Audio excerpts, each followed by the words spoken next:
ओम शांति। ओम शांति। ओम शांति।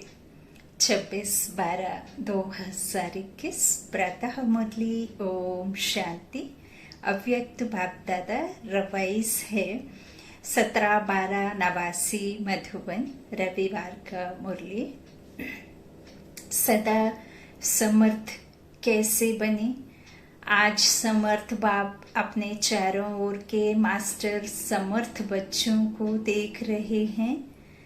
एक हैं सदा समर्थ और दूसरे हैं कभी समर्थ कभी व्यर्थ की तरफ ना चाहते भी आकर्षित हो जाते, क्योंकि जहाँ समर्थ स्थिति है वहाँ व्यर्थ हो नहीं सकता, संकल्प भी व्यर्थ नहीं उत्पन्न हो सकता।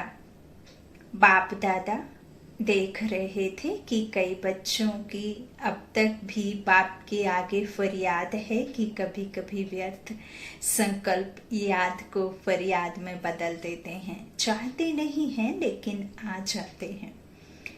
विकल्पों के स्टेज को तो मेजॉरिटी समय तक समाप्त कर लिया है, लेकिन व्यर्थ देखना, व्यर्थ सुनना और व्यर्थ सोचना, व्यर्थ समय गंवाना, इसमें फुल पास नहीं है, क्योंकि अमृत वेले से सारे दिन की दिनचर्या में अपने मन और बुद्धि को समर्थ स्थिति में स्थित करने का प्रोग्राम सेट नहीं करते, इसलिए अपसेट हो जाते हैं।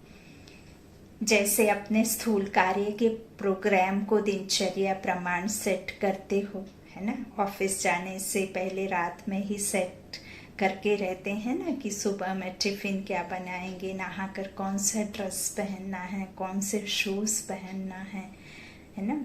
और यदि इस तरह का कुछ प्री प्लान नहीं बनाते तो फिर सुबह में लेट भी हो जाते हैं, हौच पौच में रहते हैं तो टेंशन भी होता है ना। इसीलिए पहले से ही सेट कर लेते हैं ना सुबह स्थूल कार्यों को कि कल क्या बनना है, क्या खाना है, क्या कैसे करना है।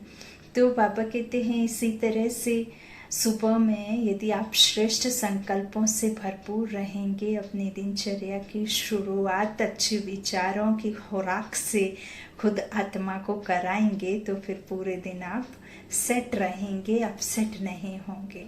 ओम शांति।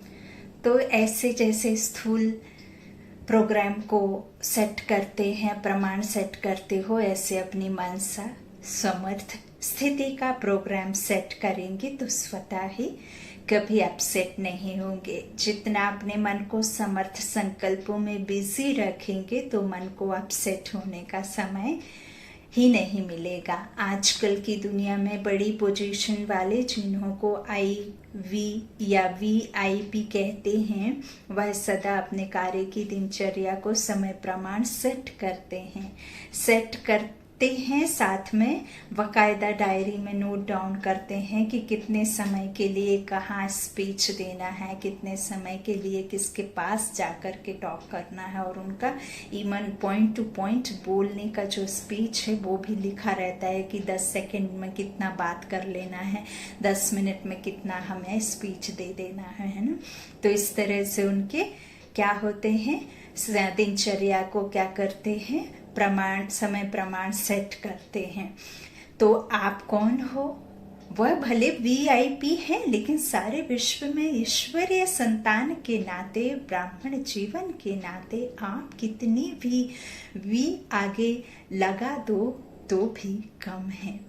हमारे वरिष्ठ दादियों के पास में जब कोई भी VVIP जाता है, मिनिस्टर हो, प्रेसिडेंट हो, फिल्म इंडस्ट्री का कोई हॉलीवुड, टॉलीवुड, बॉलीवुड, कहीं कभी कोई भी बड़ा चेहरे वाला, बड़ा रुतबा मर्तबा रखने वाला यदि दादियों के सामने जाते हैं तो वो उनके सामने नतमस्तक होते हैं। आपने देखा होगा, है ना, कितना भी बड़ा कोई जाए तो हमारी वरिष्ठ दादियों के सामने झुकते हैं कि नहीं झुकते हैं? तो उनकी पवित्रता और उनकी महानता, उनका राज ऋषि जो हैं, उनके जो श्रेष्ठ संकल्प हैं, उनको अपनी ओर इस तरह से झुकने पर मजबूर करते हैं, क्योंकि उनमें वो पावरफुल थॉट के साथ साथ वो पावरफुल शक्तिशाली आत्माएं हैं, है ना। तो इस तरह से बाबा कहते हैं कितने भी आगे लगा दो तो भी कम है ब्राह्मण बच्चों के सामने, क्योंकि आपके आधार पर विश्व परिवर्तन होता है।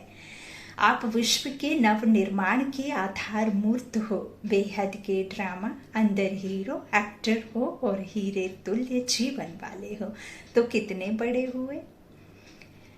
यह शुद्ध नशा समर्थ बनाता है और देह अभिमान का नशा नीचे ले आता है।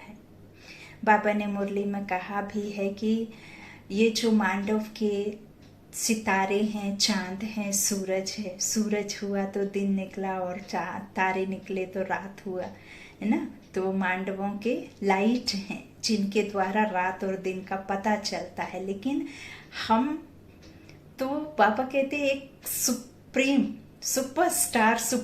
स्टार है और हम स्टार्स जो दिन करने के लिए, सवेरा करने के लिए, सुख की रचता बाप हम सितारों के द्वारा कराते हैं। तो धरा पर हम चैतन्य रूपी सितारे उतरे हैं सुख की दुनिया के लिए, है ना, शिव शक्तियां। तो हम दिन बनाने वाले सितारे हैं। ओम शांति। बाबा कहते हैं इस तरह से आप विश्व के नव निर्माण के आधार हो, बेहद के ड्रामा, अंदर हीरो एक्टर हो और हीरे तुल्य जीवन वाले हो। तो यह नशा रहना चाहिए, है ना। तो कितने बड़े हुए। तो यह शुद्ध नशा समर्थ बनाता है। लेकिन यदि आपको देह अभिमान है कि ये मेरा ज्ञान है या हम विश्व के मालिक बन रहे हैं और विश्व को मालिक बनाएंगे, खुद को आत्मा निश्चय नहीं करेंगे, है ना, देह भान में मैं से मन मैला होता है, मैंपन आएंगे, लौकिक मान शान के पीछे रहेंगे, तो फिर आपको नीचे ले आता है ना देह अभिमान। सदा ऊंची उड़ती कला की ओर ले जाता है कौन? आत्मिक रूहानी नशा। आत्मिक जो आपका रूहानी नशा है इसलिए नीचे नहीं ले आता है, क्योंकि आप जो आत्मा खुद को निश्चय करते हैं ना, तो सदा ऊंची उड़ती कला की ओर ले जाता है आपको आत्मिक रूहानी नशा। तो व्यर्थ तरफ आकर्षित होने का कारण है अपने मन बुद्धि की दिनचर्या सेट नहीं करते हो, मन को बिजी रखने की कला संपूर्ण रीति से सदा यूज नहीं करते हो। दूसरी बात, बाप दादा ने अमृत वेले से लेकर रात के सोने तक मनसा वाचा कर्मणा और संबंध संपर्क में कैसे चलना है व रहना है सबके लिए श्रीमत अर्थात आज्ञा दी हुई है। मनसा में क्या स्मृति में रखना है। बाबा ने हर एक कर्म में रहते हुए, खाते समय किस तरह से आपको परमात्मा को याद करना है, चलते समय कैसे याद करना है, बैठते समय कैसे याद करना है, सोते समय कैसे याद करना है, सुबह उठते ही किस रीति से याद करना है। तो परमात्मा ने आपको हर एक कर्म के साथ में कैसे उनका साथ लेकर चलना है, बाबा कहते हैं सबकी मैंने श्रीमत दी है, आज्ञा दी हुई है। मनसा में क्या स्मृति रखना है, यह हर कर्म में अपनी मनसा स्थिति का डायरेक्शन आज्ञा मिली हुई है। और अब बाबा कहते आप सब आज्ञाकारी बच्चे हो ना, व बन रहे हो।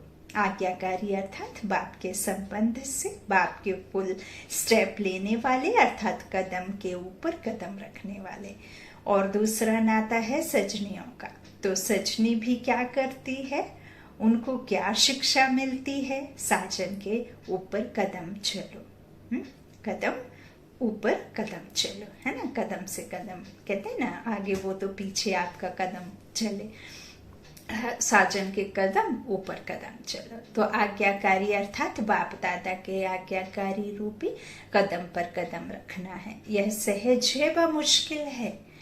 कहाँ कदम रखें, ठीक है व नहीं, यह सोचने की भी जरूरत नहीं। सहज नहीं है। बाबा कहते हैं है सहज, लेकिन सारे दिन में चलते चलते कोई ना कोई आज्ञाओं का उल्लंघन हो जाता है। बातें छोटी छोटी होती हैं, लेकिन अवज्ञा होने से थोड़ा थोड़ा बोझ इकट्ठा हो जाता है।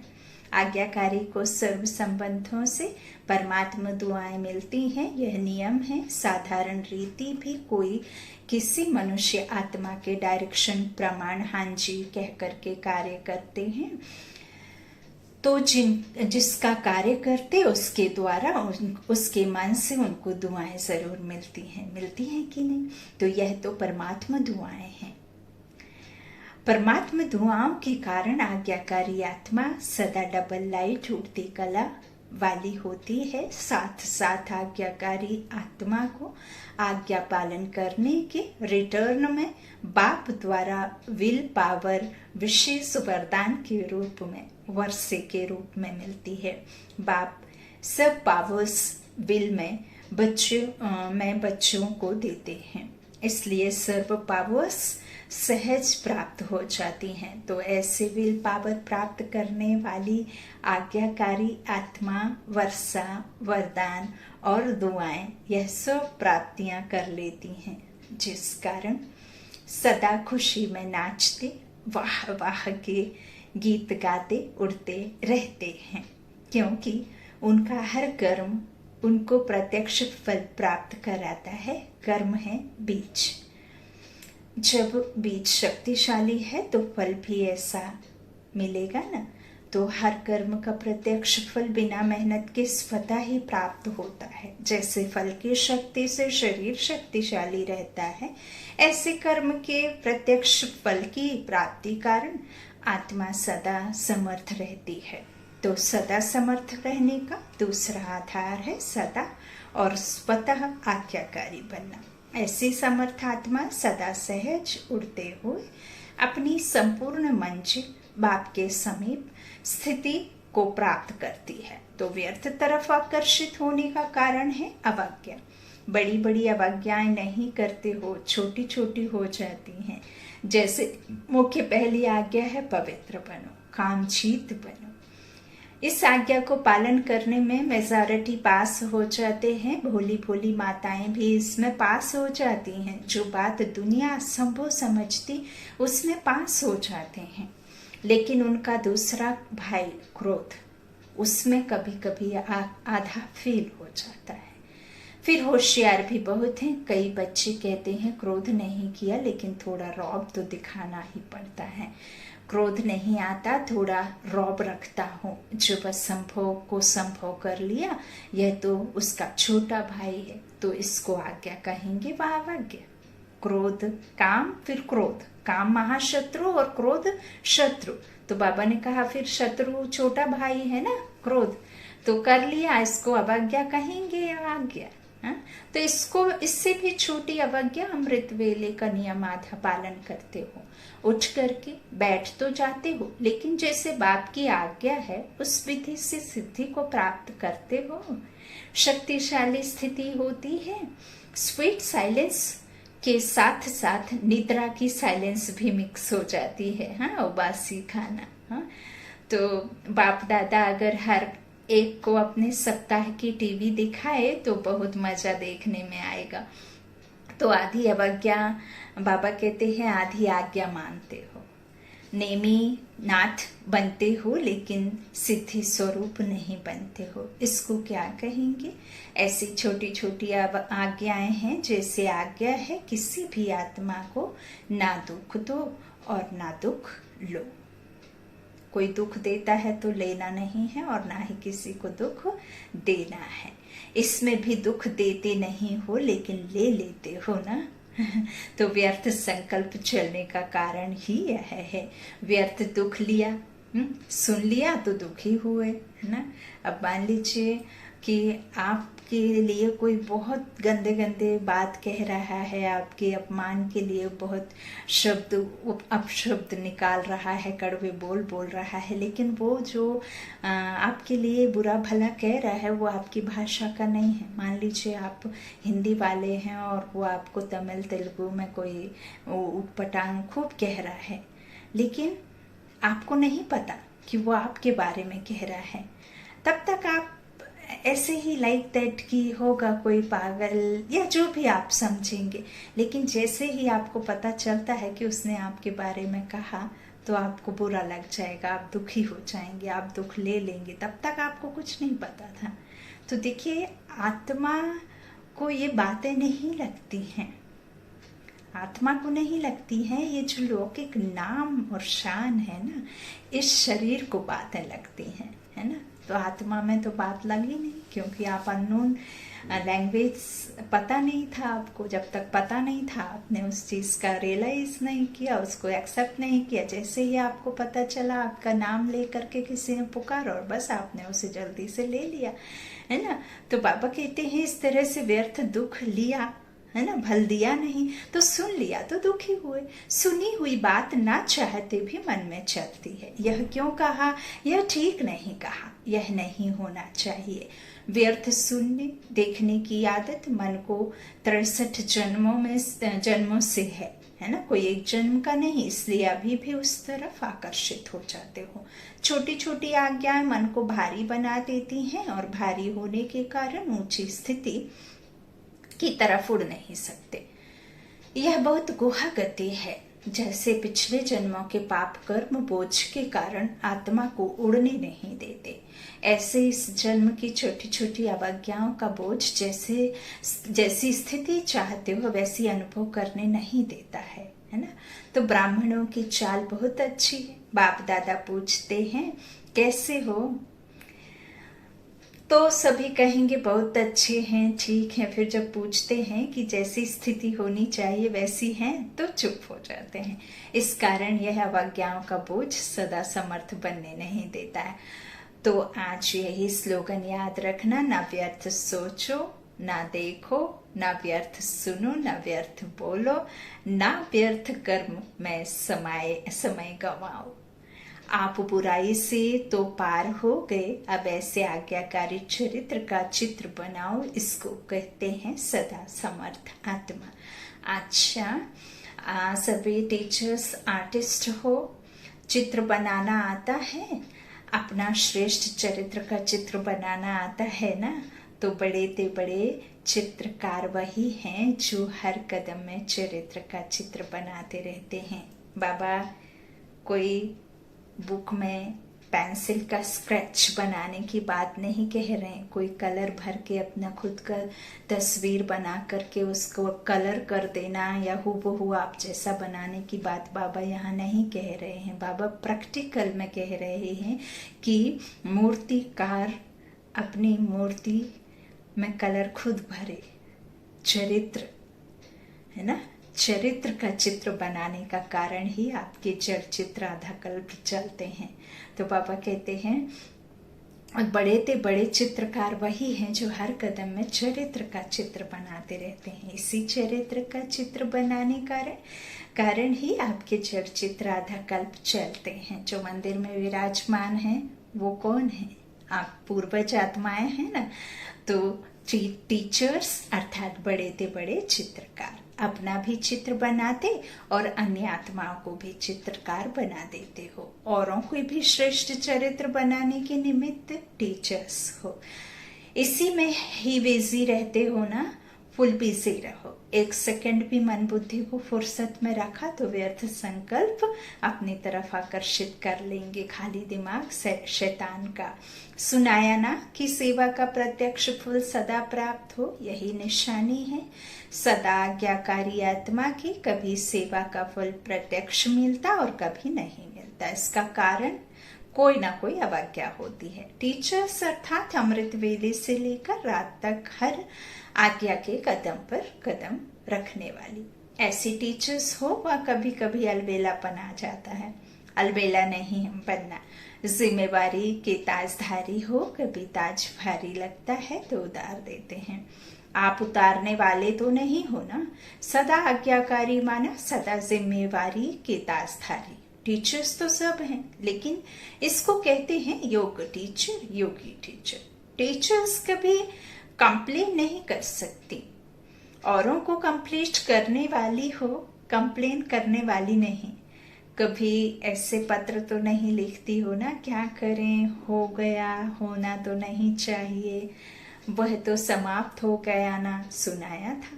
पत्र लिखो जरूर, मधुबन में पत्र जरूर भेजो, परंतु मैं सदा ओके हूँ। किंगडम, ओ माना सुप्रीम सोल, है ना, जीरो में सिंधु, सिंधु में बिंदु, बिंदु में सिंधु, ऐसे है ना। तो मैं सदा ओके हूँ, ओके में सब कुछ आ जाता है। बस यह 2 लाइन लिखो। पढ़ने वालों को भी टाइम नहीं फिर कंप्लेन करते कि पत्र का उत्तर नहीं आया। वास्तव में आप सबके पत्रों का उत्तर बाप दादा रोज की मुरली में देता है। कितने बार बाबा ने कहा कि मैं बच्चों को अलग से प्रश्नों के उत्तर सेपरेट से नहीं देता, मैं मुरली में बच्चों के क्वेश्चन के आंसर देता हूँ, इसीलिए ये पढ़ाई कभी भी मिस नहीं करना है, इसे हर हाल में पढ़ना है ना। तो आज फिर बाबा कह रहे हैं कि मैं बच्चों के उत्तर रोज मुरली में देता हूँ, रोज की मुरली में देता ही है। आप लिखेंगे ओके और बाप दादा ओके के रिटर्न में कहते हैं याद, प्यार और नमस्ते, तो यह रिस्पॉन्ड हुआ ना। समय को भी बचाना है ना, सेवा समाचार भी शॉर्ट में लिखो, तो समय की भी इकोनॉमी, कागज की भी इकोनॉमी, पोस्ट की भी इकोनॉमी हो सकती है ना। पत्र 3 पेज में भी लिखा जा सकता है, कोई को विस्तार से लिखने का डायरेक्शन मिलता है तो भल लिखो, लेकिन 2 लाइन में भी अपनी गलती की क्षमा ले सकते हो, छिपाओ नहीं, लेकिन शॉर्ट में लिखो। कितने पत्र लिखते हैं जिनका कोई सार नहीं होता। बाप को कहो मेरा यह काम कर लो, मेरे को ठीक कर दो, मेरा धंधा ठीक कर दो, मेरी पत्नी को ठीक कर दो। ऐसे पत्र 1 बार नहीं 10 बार भेजते हैं। तो अब इकोनॉमी के अवतार बनो और बनाओ। अच्छा, सभी को यह मेला अच्छा लगा है ना। दुनिया वाले कहते 2 दिन का मेला और आपका 4 दिन का मेला है। सभी को पसंद है या यह पसंद है ना यह मेला। अच्छा, चारों ओर के सदा समर्थात्माओं को, सदा हर कदम में आज्ञाकारी रहने वाले आज्ञाकारी बच्चों को, सदा व्यर्थ को समर्थ में परिवर्तन करने वाले विश्व परिवर्तक आत्माओं को, सदा अपने चरित्र के चित्रकार बच्चों को, समर्थ बाप दादा का याद प्यार और नमस्ते। बाबा ने आज याद प्यार और नमस्ते चित्रकार बच्चों को दिया है, शिल्पकार बच्चों को, है ना। अव्यक्त बाप दादा की जोन वाइज बच्चों से मुलाकात, बॉम्बे और गुजरात ग्रुप। बेहद बाप के अर्थात बेहद के मालिक के बालक हैं, ऐसे समझते हो। बालक सो मालिक होता है, इसलिए बाप दादा बच्चों को मालिकम सलाम कहते हैं। बेहद बाप के बेहद के वर्षे के बालक सो मालिक हो, तो बेहद के वर्षे की खुशी भी बहुत होगी ना। बाप बच्चों को अपने से भी आगे रखते हैं, विश्व के राज्य का अधिकारी बच्चों को बनाते हैं। खुद तो नहीं बनते, खुद तो आकर राज्य नहीं करते, खुद तो महलों के हीरों के महलों में रहते हैं नहीं है, है ना। तो खुद तो नहीं बनते, तो वर्तमान और भविष्य दोनों अधिकार मिल गए और दोनों ही बेहद हैं। सतयुग में भी हदें तो नहीं होंगी ना भाषा की, ना रंग की, ना देश की। यहाँ तो देखो कितनी हदें हैं। बेहद के आकाश को भी हदों में बांट दिया है, एक आकाश को भी टुकड़े टुकड़े कर दिया है, एक चांद को भी टुकड़े टुकड़े कर दिया है, एक सूरज को भी टुकड़े टुकड़े कर दिया है। अब कई मूंझ जाते हैं मनुष्य आत्माएं कि कैसे चांद सूरज को टुकड़े कर दिया, कैसे एक आसमान को टुकड़े कर दिया।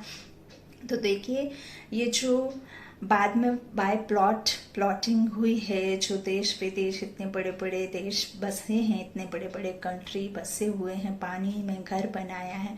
तो जब भारत में दिन होता तब वहाँ रात होती, और वहाँ जब रात होती तो यहाँ दिन होता, तो अपोजिट होता। 12 कहीं 10 घंटे का कहीं कैसे जब यहाँ सूरज ढलता तो वहाँ उगता तो यहाँ ढलता। तो हो गए ना सूरज दो, हो गए ना आसमान दो, है ना।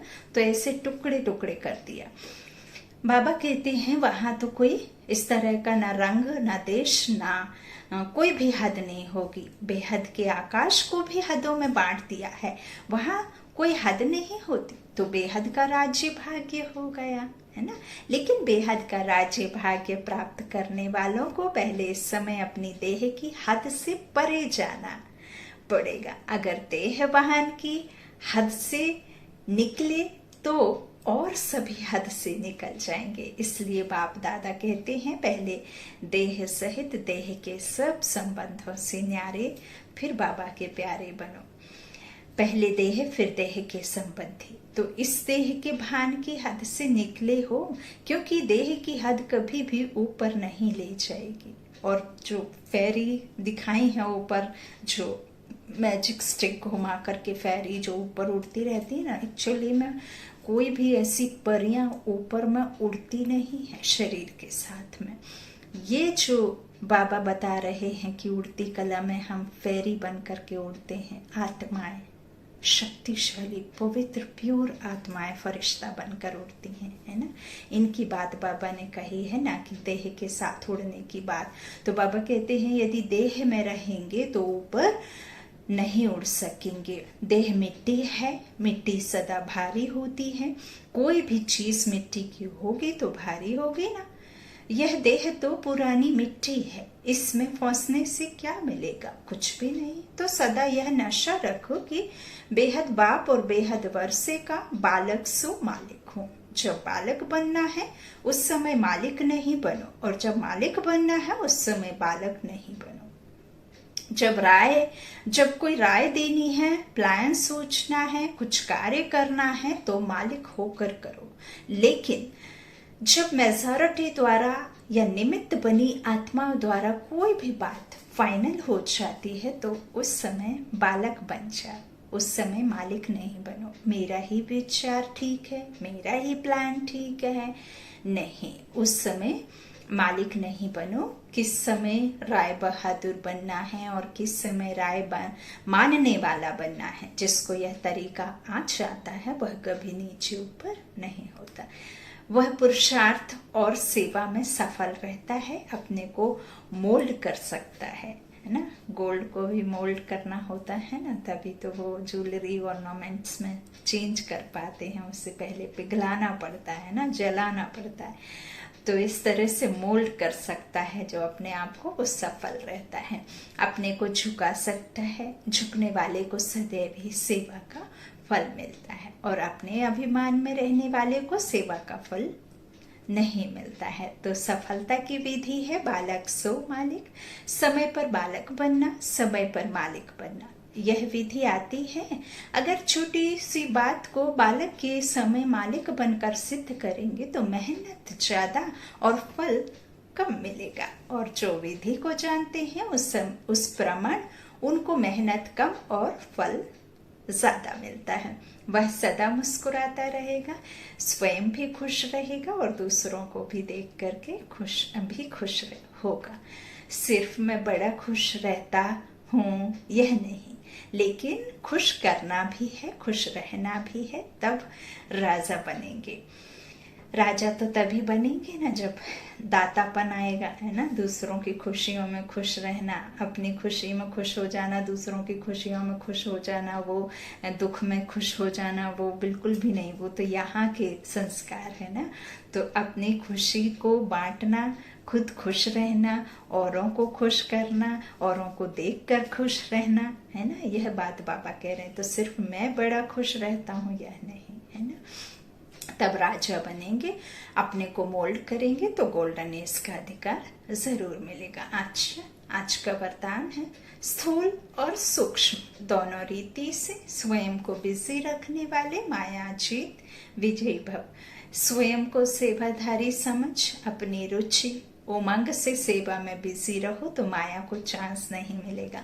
जब संकल्प से भी बुद्धि से चाहे स्थूल कर्मणा से फ्री रहते हो तो माया चांस ले लेती है।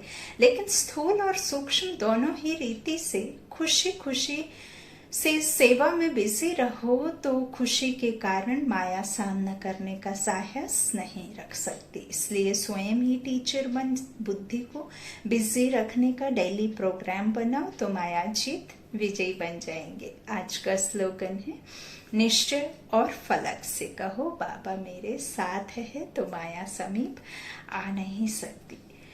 निश्चय और फलक से कहो कि बाबा मेरे साथ है तो माया समीप आ नहीं सकती। ओम शांति, ओम शांति, ओम शांति।